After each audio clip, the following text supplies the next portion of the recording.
तेरे कदमों में जो है गैर काम क्या देखे।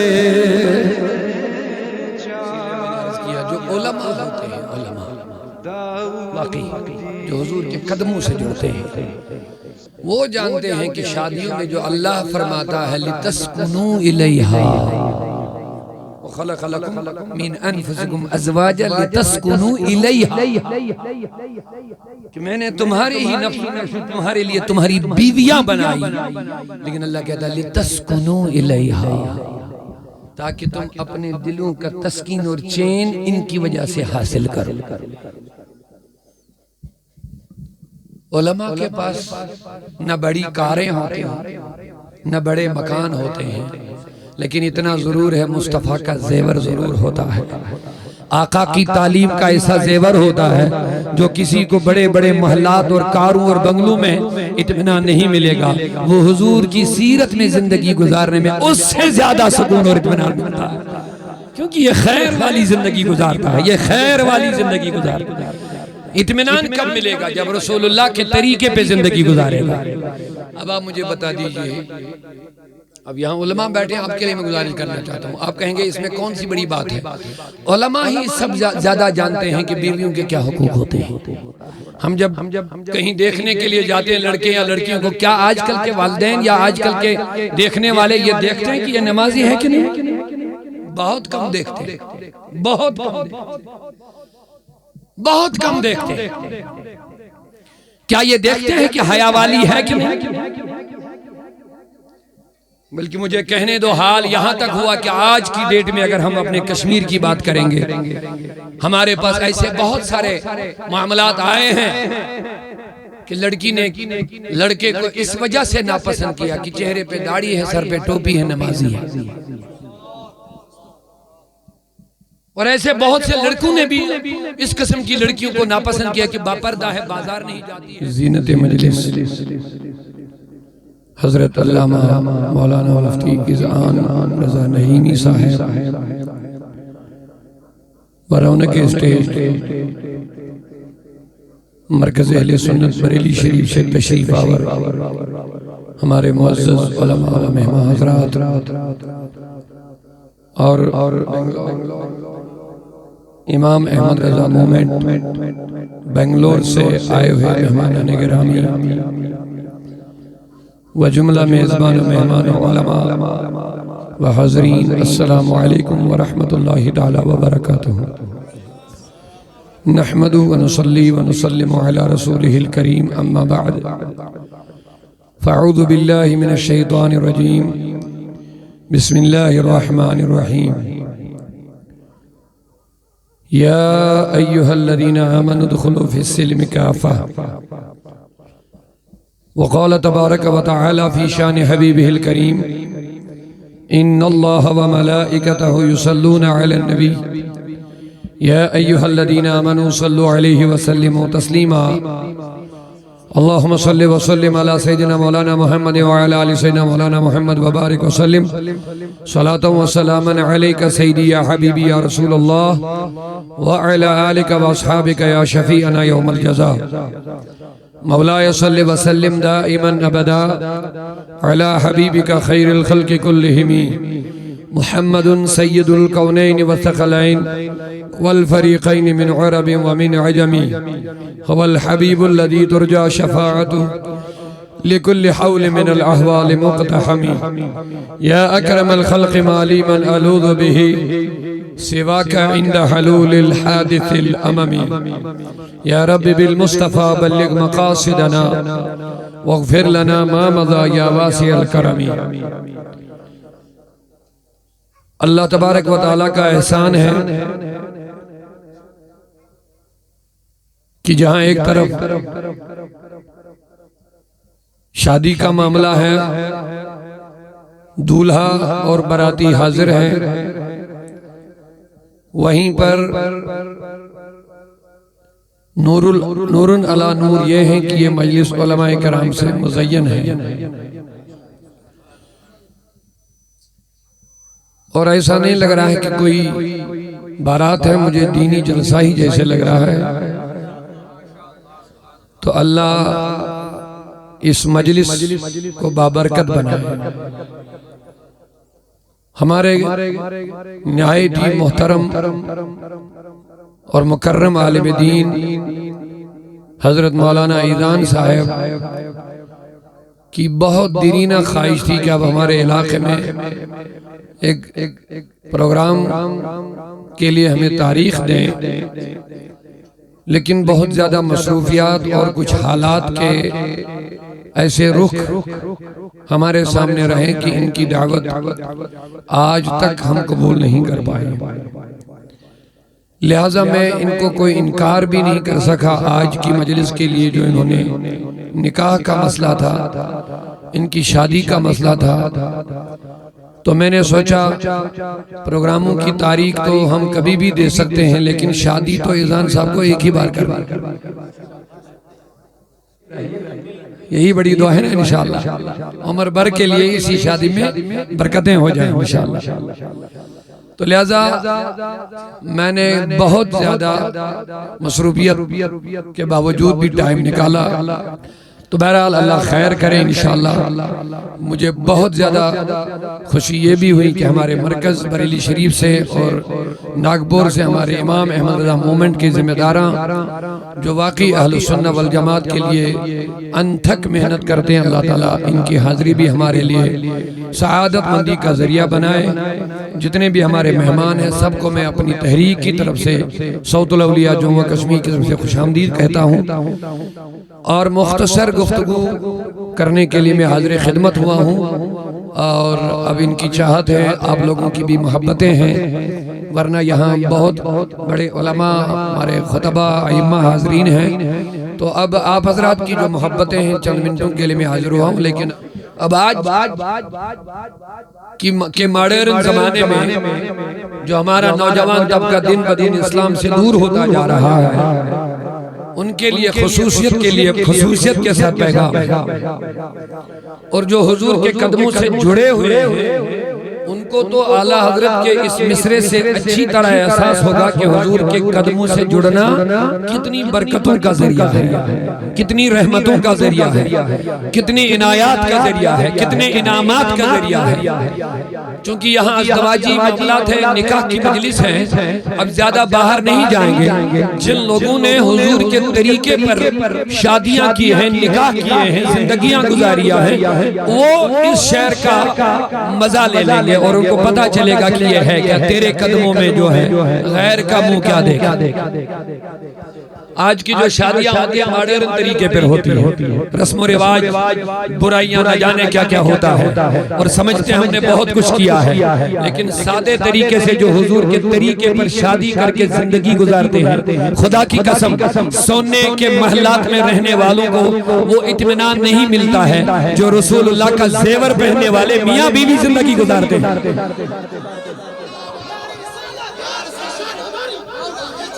अब वक्त कम है, नारे कम भी लगाए तो टाइम बच जाएगा बराए मेहरबानी। तो मैं अर्ज करना चाहता था, मेरे आका करीम सल्लल्लाहु अलैहि वसल्लम का एक फरमान है, शादी चार चीजों की वजह से की जाती है, दौलत की वजह से, हुस्न की वजह से, माल की वजह से और दीन की वजह से। लेकिन आका ने फरमाया अगर खैर चाहते हो अब इससे बढ़कर क्या होगा। फरमाया चार चीजों की वजह से औरत के साथ शादी होती है, या तो दौलत की वजह से, या तो उसके हुस्न की वजह से, या तो उसके माल की वजह से, या तो दीन की वजह से। लेकिन मेरे आका फरमाते अगर खैर चाहते हो, अगर खैर चाहते हो तो दीन को तरजीह देनी। तो पता चला जो दौलत की वजह से, हुस्न की वजह से, माल की वजह से किसी से शादी करेगा उसमें खैर की ज्यादा उम्मीद नहीं है। आका का फरमान है अगर खैर चाहते हो तो शादी करने में दीन को तरजीह दे देना, यानी दीनदार लड़की को ढूंढ के उसके साथ शादी करना, खैर उसी जिसको मुस्तफा खैर कहे वो शर कैसे हो सकता है? अल्लाह अल्लाह अल्लाह। हजारों फलसफियों की चुना चुनी बदली, मुस्तफा की बात न बदलनी थी न बदली। मेरे आका का हाँ, जब मुस्तफा किसी चीज को हाँ कहे तो वो हाँ है, ना कहे तो वो ना है।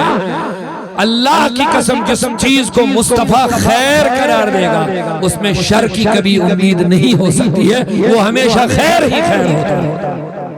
और उसका नतीजा आप देख भी सकते हो आजकल के जमाने में, ज्यादा मिसालें देने की जरूरत नहीं है। आज की डेट में अगर हम मुशाहदा करेंगे, हमने पहली 3 चीजों को तरजीह दी है।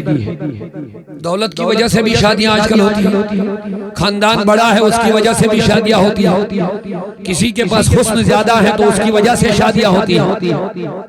अगर हम तरजीह नहीं देते हैं तो दीन को तरजीह नहीं देते हैं आज की डेट में। अब ये उलमा की बात तो मैं नहीं कर रहा हूँ, मैंने कह दिया ना, जो मेरे आला हज़रत का ये मिसरा पढ़ा, उलमा इस चीज को अच्छे तरीके से उसका एहसास इनको होगा, तेरे कदमों में जो है। अब यहाँ मैंने जो निकाह की मजलिस है उसी से जोड़ दिया। ये शार अगर किसी और हिसाब से भी आला ने कह दिया होगा, लेकिन मौजूदा मजलिस के हवाले से अगर इसको हम इस चीज से भी जोड़ेंगे कि जो मुस्तफा के कदमों से जुड़ करके शादियां करता है, हाय हाय तेरे कदमों में जो है। अब जो रसूल के कदमों में होगा तो उसकी शादी भी आका के तरीके पर ही होगी। वो जो शादी ढूंढने निकलेगा, निकाह ढूंढने के लिए तो वो तो चौथे दर्जे को ही तरजीह दे देगा, क्योंकि मुस्तफा ने कहा अगर खैर चाहते हो। अब मेरे दोस्तों आप खुद देख लीजिएगा, हमारे घरों में जो अफरा तफरी है आज, हर एक वालिदैन हर जगह परेशान है। हमारे बच्चे खिदमत गुजार नहीं, हमारे बच्चे हयादार नहीं, हमारे बच्चे सुसाइड करते हैं, खुदकुशियां करते हैं, हमारे बच्चे मनशियात के आदी हैं। हम इन चीजों पर रोते तो जरूर है, लेकिन एक बात आप याद रख लीजिएगा, समझने की कोशिश करना। हम जब हमें पौधा लगाना होता है, क्या हम बंजर जमीन में डालते हैं या जरखेज जमीन में डालते हैं? अगर हमें फसल जमीन में डालनी हो, बीज बोना हो, क्या हम बंजर पथरेली जमीन में डालते हैं या किसी अच्छे जरखेज जमीन में डालते हैं? मुझे माफ करना, बात समझने की कोशिश करना। ये औलाद भी एक फसल है, ये औलाद भी एक पौधा है, ये औलाद भी एक बीज है। जब हम दुनियावी फसल बोने के लिए अच्छी जमीन का इंतखाब करते हैं तो मुझे बता, औलाद जैसा पौधा कौन हो सकता है? औलाद जैसा फल कौन हो सकता है? औलाद जैसा फसल कौन हो सकता है? दुनियावी फसल तो खत्म भी हो जाते हैं, लेकिन औलाद बहुत बड़ी नेमत होती है। इसीलिए मेरे आका ने फरमाया, जब तुम्हें औलादों की जरूरत हो, औलाद को दुनिया में लाने के लिए उनके लिए ऐसी अमानतदार माँ को देख लेना जो पाकीज़ा हो, जिस पाकीज़ा माँ के रहम में उस बच्चे की परवरिश हो जाएगी उस गोद में। फिर देख लेना कितना अच्छा फसल भी मिलेगा, कितना साले वफादार बेटा बच्चा मिलेगा। लेकिन नहीं करते हैं। मेरे आका ने फरमाया अगर खैर चाहते, हुजूर का खैर कहना ये कोई छोटी बात नहीं, ये इन्ना आतैना कल कौसर वाले मुस्तफा की बात, जिसको सारे खैर से नवाजा गया, जिसके अंदर सारा खैर जमा हो गया, वही साहिबे खैर कहता है अगर तुम भी खैर चाहते, पूरा मजमा कह दो मोहब्बत से सुभान अल्लाह। ये किसी आम की बात नहीं है, खैर वाले मुस्तफा की बात, ये अमन वाले मुस्तफा की, और ये किसी आम बंदे की बात नहीं है। लोगों, हमेशा जब इंसान चाहता है कि मैं कामयाब हो जाऊंगा तो इसकी यही कोशिश रहती है कि मैं अच्छे कामयाब इंसान की जिंदगी को देखूंगा कि ये कैसे कामयाब हो गया है। तो दुनिया में कौन है जो मुस्तफा से बढ़कर कामयाब है?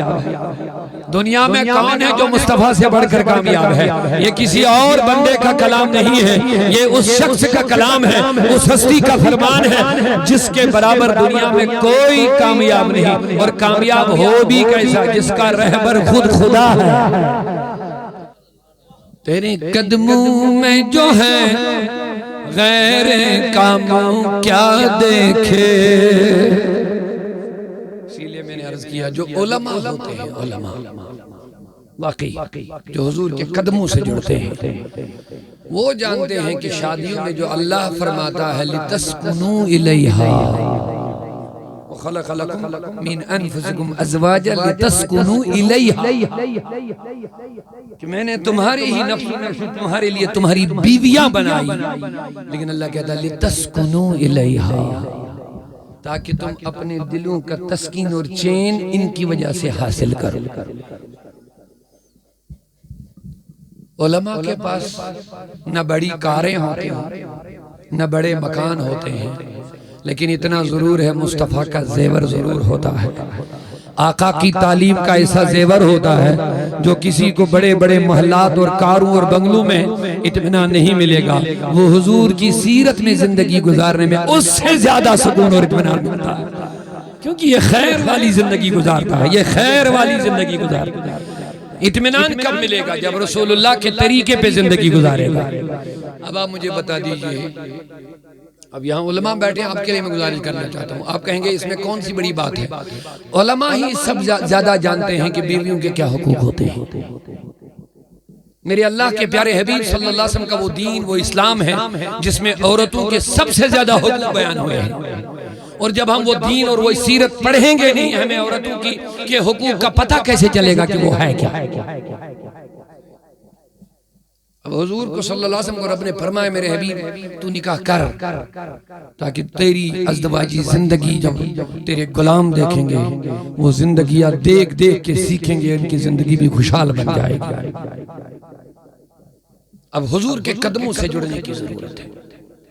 अगर आप चाहते हो कि आप इत्मीनान वाली जिंदगी गुजारो, मैंने कह दिया आज के डेट में हमने 3 चीजों को तरजीह दी है। पहले 3 चीजें हुस्न, माल, खानदान।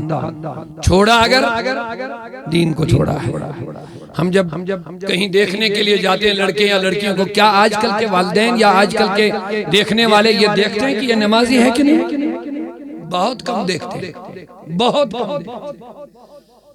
बहुत कम देखते हैं। क्या ये देखते हैं कि हया वाली है कि नहीं? बल्कि मुझे कहने दो, हाल यहां तक हुआ कि आज की डेट में अगर हम अपने कश्मीर की बात करेंगे, हमारे पास ऐसे बहुत सारे मामलात आए हैं कि लड़की ने लड़के को इस वजह से नापसंद किया कि चेहरे पे दाढ़ी है, सर पे टोपी है, नमाजी है। और ऐसे बहुत से लड़कों ने भी इस किस्म की लड़कियों को नापसंद किया कि बापर्दा है, बाजार नहीं जाती है, और न जाने क्या क्या। अल्लाह ही हाफिज। अब बताइए, उन घरों में अच्छी औलाद कहां से पैदा हो जाएगी? हया वाली औलाद जब हम ढूंढेंगे, वालिदैन की वफादार कहां से पैदा हो जाए? मुझे याद आ गया फारूक आज़म रज़ी अल्लाह तआला अन्हु का मामूल ये था, जब वो अमीरुल मोमिनीन थे, खलीफतुल मुस्लिमीन थे, उनका ये तरीका था, वो रात भर अपनी रियाया की खबरगिरी के लिए घूमते रहते थे, फिरते रहते थे, चलते थे। एक मकान से निकल रहे थे तो अंदर से माँ अपनी बेटी से कह रही कि बेटी सुबह होने वाली है, जल्दी कर, दूध में पानी मिला, अभी दूध लेने वाला आएगा, फिर मौका नहीं मिलेगा दूध में पानी मिलाने का, जल्दी कर, दूध मिला, दूध में पानी मिला, ताकि वजन बढ़ जाए तो हमें पैसा ज्यादा मिले। फारूक आज़म सुन रहे बात, तो बेटी ने कहा, अम्मा मैं ऐसा नहीं कर सकूंगी, माँ मैं ऐसा नहीं कर सकूं। क्यों नहीं करोगी? कहा अमीरुल मोमिनीन ने मना किया।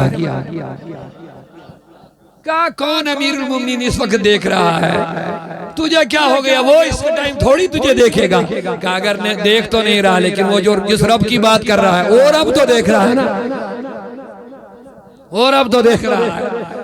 अब इतना सुनना था फारूक आज़म राजा वापस मुड़ गए, घर पहुंचे, अपने बेटे आसिम से कहा, बेटे जल्दी कर, फलानी घर में पैगाम निकाह जाके देखे, अपने लिए उनको बोलो कि मैं इस लड़की के साथ शादी करना चाहता हूं। अब ये होते हैं बाप जो नेक लड़कियों का इंतखाब करते हैं। कहा जा मुझे तकवा वाली लड़की नजर आ गई, अपने बारे में उनको पैगाम निकाह दे। अब जब उस घर में अमीरुल मोमिनीन का बेटा है पैगाम निकाह देने के लिए, तो वो भी बड़े खुश हो गए। खलीफतुल मुस्लिमीन का बेटा हमें कह रहा है कि मैं यहाँ शादी करना चाहूँ। उन्होंने बखुशी इकरार कर लिया, शादी हुई। वहां से लड़की पैदा हुई, हजरत आसिम उसकी बेटी पैदा हो गई। उस बेटी से कोई आम बच्चा पैदा नहीं हुआ, उमर बिन अब्दुल अजीज पैदा हो गया। उलमा जानेंगे, आपको मैं बस मुख्तसरन गुजारिश कर रहा हूँ, आपके लिए मैं वजाहत करना चाहता हूँ। खलीफा सुफियान सौरी रज़ी अल्लाह तआला अन्हु फरमाते हैं खलीफा राशिदा 4 ही नहीं है, 5 है। खुलफाए राशिदा 4 ही नहीं है, 5 है। लोगों ने कहा 5वां कौन है? कहा उमर बिन अब्दुल अजीज 5वां खलीफा राशिदा। और ये वही खलीफा राशिद पैदा हो गया जिसकी हुकूमत में ऐसा दबदबा और अदल और इंसाफ बपा हो गया। एक ही घाट पर बकरी और शेर पानी पिया करते थे मिल करके। शेर में हिम्मत नहीं थी कि बकरी को खा सके, और बकरी में कोई डर नहीं कि शेर मुझे खा ले। सुभान अल्लाह, ये था उनका अदल और इंसाफ और उनके तकवा का ये आलम था। एक दिन वो बैतुल माल का हिसाब लिख रहे थे, बाहर से कोई साइल मिलने आया, रात का टाइम था, शमा जल रहा था। किसी ने कहा हजरत मैं आपसे मुलाकात के लिए आया हूँ। कहा क्या करना? कहा कुछ गुफ्तगू करनी है मुझे। कहा गुफ्तगू पर्सनल है, जाती है या कुछ बैतुल माल के बारे में? कहा नहीं मुझे गुफ्तगू जाती कोई बात है। उन्होंने शमा को बुझा लिया। उन्होंने कहा तो अंधेरा छा गया, हम किस रोशनी में बात कर सकेंगे? कहा तुमने कहा मुझे जाती बात करनी है, ये बैतुल माल का शमा जल रहा है, इसकी रोशनी में हम गुफ्तगू जाती नहीं कर सकते हैं।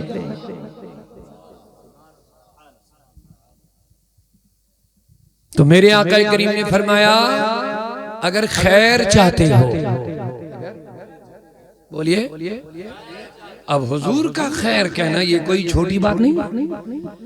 सहाबा ने मेरे नबी की बातों पे अमल किया तो खैर वाली जिंदगी, उनकी जिंदगी में इत्मीनान है, उनके बच्चे नेक ही नेक है, उनकी बेटियां हया वाली है, उनके बच्चे वफादार है वालिदैन के, उनके बच्चे नेकोकार पैदा हो गए। ताबीन ने अमल आया, ताबीन ने उस पे अमल किया है, इमाम मुज्तहिद ने अमल किया है, मुहद्दिसीन ने मेरे मुस्तफा की बात पे अमल किया है। आका करीम के वफादारों औलियाउल्लाह ने वफादारी की, उन्होंने इस पे बात की। अब उनकी सीरत का मुताला करो, उनकी अज़दवाजी जिंदगी में खैर ही खैर नजर आए, खैर ही खैर, क्योंकि उन्होंने तरजीह उस चीज को दी जिसके लिए मेरे हुजूर ने फरमाया अगर खैर चाहते हो तो तरजीह निकाह में तरजीह दीन को।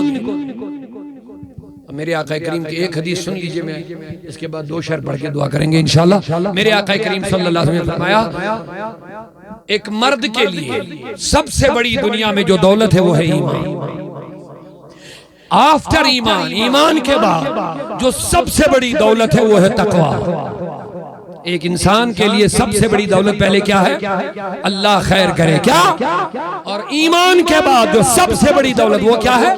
तकवा। अब तकवा की तशरीह करने का मौका नहीं, लेकिन इतना जरूर याद रखिए हर एक बुरे काम को छोड़ना, हर एक अच्छा काम अंजाम देना, ये है तकवा। उलमा ने बहुत सारी तकवा की तारीफें लिखी हैं, बस ये मुख्तसर सी तारीफें हैं। हर एक नेकी को इख्तियार करना, हर एक बुराई को छोड़ देना, ये क्या है? ये है तकवा। तो मोमिन के लिए सबसे बड़ी दौलत तकवा है। लेकिन तकवा के बाद बात सुनिए, मेरे आका ने फरमाया तकवा के बाद जो सबसे बड़ी दौलत है मोमिन के लिए वो है नेक बीवी, नेक बीवी, सालिहा बीवी। अब मेरे आका ने जल्दी से सुनिए 4 चीजें बयान की हैं नेक बीवी की, 4 चीजें।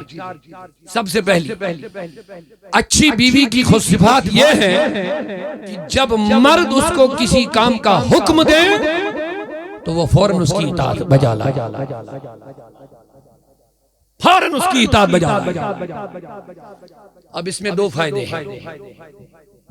सबसे बड़ा फायदा यह है कि जब औरत अपने शौहर की वफादार बनती है, उनके हुक्म की तामील करती है, सबसे बड़ा फायदा ये होता है मर्द के दिल में उस औरत की मोहब्बत भी बढ़ जाती है और उसके जो मामलात है, अखराजात है, उसकी जिम्मेदारी का मर्द के ऊपर बहुत ज्यादा एहसास भी होता है। लेकिन इसमें यह भी शर्त है कि मर्द भी दीनदार हो, ऐसा नहीं कि सिर्फ औरत दीनदार। बहुत मामले ऐसे भी हमारे पास आए, औरत दीनदार थी लेकिन मर्द दीनदार नहीं था, उसने उसकी कोई कदर नहीं की, बल्कि उसकी नमाजों को भी उसने तंज किया है। अल्लाह बचाए। इसलिए जरूरी है कि जब दोनों मियाँ बीवी दीनदार हो, फिर जिंदगी का लितस्कुनु इलैहा का मजा महसूस हो जाता है, लेकिन दोनों हो। इसलिए दीनदारी इख्तियार करना बहुत जरूरी है। तो क्या फरमाया प्यारे आका सल्लल्लाहु अलैहि वसल्लम ने कि बेहतरीन बीवी, अच्छी बीवी की सिफात कितनी होनी चाहिए? सबसे पहला कि जब मर्द कोई हुक्म दे तो वो उस हुक्म को फौरन बजा ला, यानी वफादार बना। और दूसरी चीज कि जब मर्द कभी गैर हाजिर हो, घर से दूर हो, तो उसकी गैर मौजूदगी में औरत अपने इज्जत व अस्मत व इफ़्फ़त की हिफाजत करे। और तीसरी चीज, जब मर्द गैर हाजिर हो, अपने खामद और शौहर की गैर मौजूदगी में शौहर के माल की हिफाजत करे। और चौथी चीज सुनिए, मेरे आका ने फरमाया जब भी शौहर उसकी तरफ देखे, चौथी चीज ये है अच्छी कि जब भी शौहर अपनी बीवी की तरफ देखे तो शौहर को खुशी होनी चाहिए, खुशी मिलनी चाहिए। क्योंकि ये कुरान है, ये मैं कहना नहीं कहता हूं। लितस्कुनु इलैहा का माना क्या है? अल्लाह कहता मैंने तुम्हारे दिलों का तस्कीन तुम्हारी बीवियों के अंदर रखा है, हर तरीके का चैन और तस्कीन। तो मेरे मुस्तफा ने फरमाया बेहतरीन बीवी की जो चार चीजें होनी चाहिए, उनमें से जो चौथी है वो ये है कि जब भी मर्द उसकी तरफ देखे तो मर्दों को मसरत और खुशी महसूस होनी चाहिए। अब इसके लिए थोड़ी वजाहत बस इतनी है, औरत के अंदर दो चीजों का होना बहुत जरूरी है जो इस्लाम की तालीम है। बस मैं अपने अंदाज में इसको अर्ज करना चाहूंगा, ये तालीम है इस्लाम की। औरत को सबसे पहले अपने आप को बनाओ श्रृंगार, जो जिसको बहुत वो कहते हैं सफाई शफाई वगैरह, खूबसूरती जो भी तरीके हो अपने शौहर के लिए जितना हो सके करना चाहिए। आप सुनेंगे तो हैरान हो जाएंगे हुजूर ने किन किन चीजों की तरबियत की है, क्योंकि हुजूर मुरब्बी है, मुअल्लिम है, हर चीज सिखाना, उम्मत के हकीम है। किन चीजों से नुकसान होगा, किन से नफा होगा, वो सब चीजें हुजूर ने बताएं, चाहे कितनी भी संगीन है, कितनी भी नाजुक चीजें हैं, हुजूर ने बताने। मेरे आका करीम के पास एक औरत आई, कुछ कहना था उनसे। मेरे आका ने फरमाया औरत जो भी कहना हो वो बाद में कहो, पहले घर चली जाओ। क्यों आका? तेरे हाथ इतने गंदे और खराब हो चुके, मुझे डर लगा कहीं तेरे शौहर को तेरी नफरत न हो जाए, जाके इन हाथों में मेहंदी लगा पहले। मेरे मुस्तफा पे कुर्बान जाओ। है आका करीम उम्मत के बाप है, उम्मत की बेटियों के बाप है। फरमाया बेटी जल्दी वापस जाओ, इन हाथों पर मेहंदी लगाओ।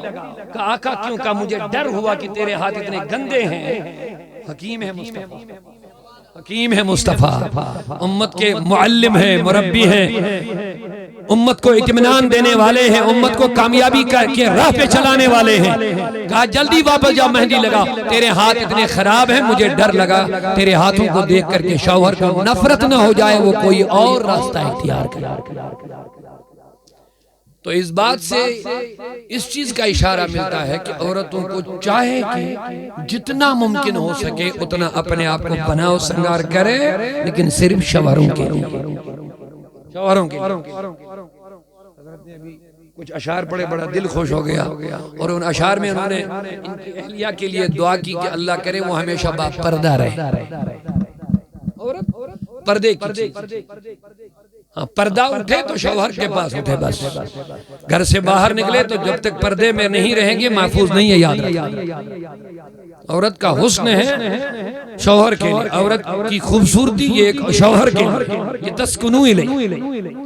अब ये तो एक चीज है, जाहिरी तौर पर ये खूबसूरत रहनी चाहिए, कपड़े वगैरह बाकी जितना भी हो अपना जितना हो सके जायज तरीके से, ताकि उसका शौहर उससे मुतमईन रहे।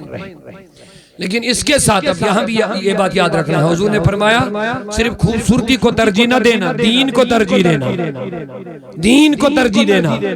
एक काली लौंडी खूबसूरत अगर कोई होगी, कोई काफिरा यहूदिया, उससे बेहतर अगर कोई मोमिन काली लौंडी भी हो सकेगी उससे वही बेहतर है,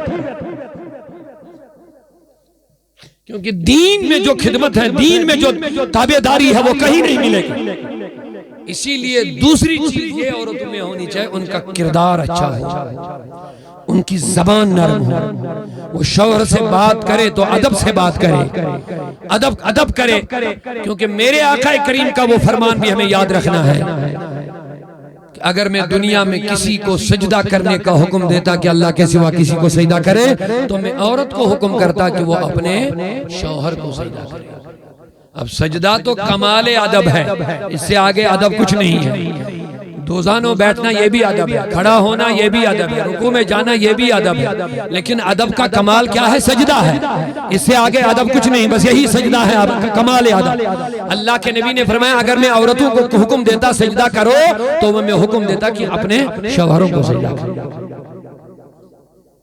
तो यहाँ दूसरी चीज उनका किरदार अच्छा हो, उनकी जबान नरम हो, वो अपनी बातों से कभी भी अपने शौहर को तकलीफ ना दे, उसमें उनके लिए ही खैर है। लेकिन इसके बावजूद भी औरत है, नाकिसुल अक्ल भी है और नाशुक्री भी ज्यादा करती है, ये हदीस में आया है। अब यहाँ से मैं बात खत्म करने जा रहा हूँ।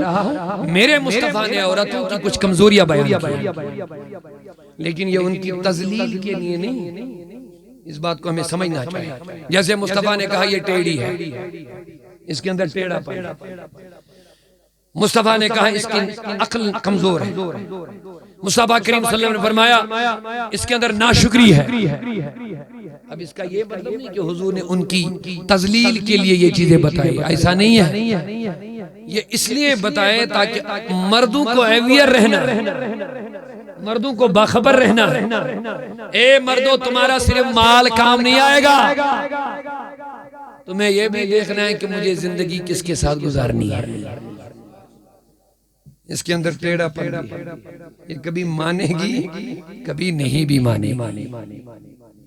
तुम चीज इसके पास ले आओगे, ये कभी नाशुक्रानी भी करेगी। 99 खिदमतें करो, एक में कमी होगी ना, खत्म। मैंने कहा ना ये तजलील के लिए नहीं, ये हुजूर ने इनकी कमजोरियां बयान की हैं जो अल्लाह की तरफ से इनके अंदर है। लेकिन हुजूर ने मर्दों को बाखबर किया, मर्द जब तुम्हें निकाह करना तो इन चीजों को आपको देखना पड़ेगा। ऐसा ना हो कि तुम कभी औरत के लिए कोई चीज ले आओगे, वो कहेगा ये क्या लाया तुमने, तो तुम फौरन डंडा उठा के तलाक के सलासा नहीं देना, नरमी इख्तियार करना। क्योंकि मेरे मुस्तफा ने पहले कह दिया ये नाशुक्री करेगी, ये करेगी। तुम कितनी भी खिदमत करोगी ये तब भी नाशुक्री करेगी। ये तुम्हें फेस करना है, ये मर्दों को फॉलो करना है। और इसके अंदर टेढ़ापन है, तुम कहोगे ऐसा चलो, वो कहेगी नहीं ऐसा करेगी, नहीं मानेगी। और कभी ये जबान भी चलाएगी, इसका भी तुम्हें लिहाज रखना। फारूक आज़म ही का एक वाक़या जल्दी से याद आ गया। उनकी खिदमत में एक शख्स आया अपनी बीवी की शिकायत लेकर के, अपनी बीवी की शिकायत लेकर के, उसकी बीवी अपने शौहर के साथ तेज कलामी वही लेकर के, वो शिकायत लेकर के फारूक आज़म के पास आया।